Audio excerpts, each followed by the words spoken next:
The next call is a split call. Jan Logie, 5 minutes.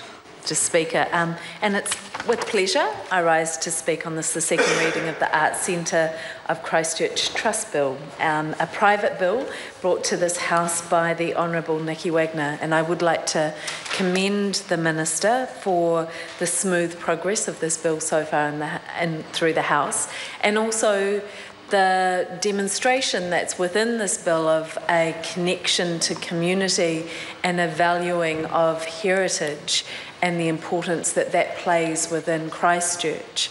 And we do see that evident in this bill. I guess it's just a shame that that connection to community and valuing of heritage has run up against the immovable force of the Minister of Earthquake Recovery and the wider National Party caucus. That has meant we have not seen those same values being able to be applied in a wider sense in Christchurch.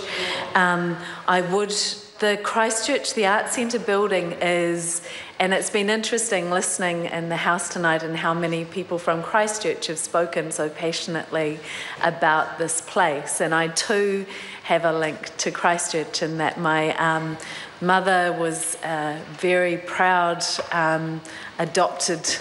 she adopted herself to Canterbury and has the Crusaders theme song on her phone and is very passionate about the city now. And many times I've visited there with her and spent time at the Arts Centre, and we've been to plays there, we've seen movies there, we've been to the art gallery there, we've had coffee there, we've been shopping there, and I think it just speaks to what a hub this place is and its essence, as well as carrying so many stories, and that we've heard mentioned through the other people's speeches tonight around the famous people of Rutherford who was there, and the meaning that's held within those buildings and the traditions, as well as just everyday experiences of locals on a daily basis that are held in those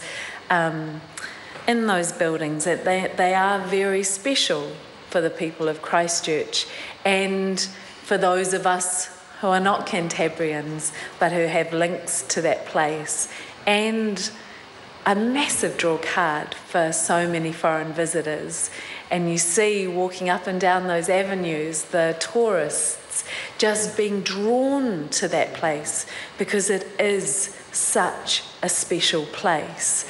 And it is wonderful to have the opportunity to speak on behalf of the preservation of that and the protection of those values and that tradition within Christchurch, particularly, and I do have to mention it again, in the face of so much devastation within the central city of Christchurch, and how enabled by Section 38 of the CERA legislation, there have been, I hear, 1,240 demolitions within those 4 avenues, and that 20% of those were heritage buildings. The Majestic Centre, which, again, the things I've been to there, the stories that those walls held for generations of people who settled in Christchurch, and Cranmer Court.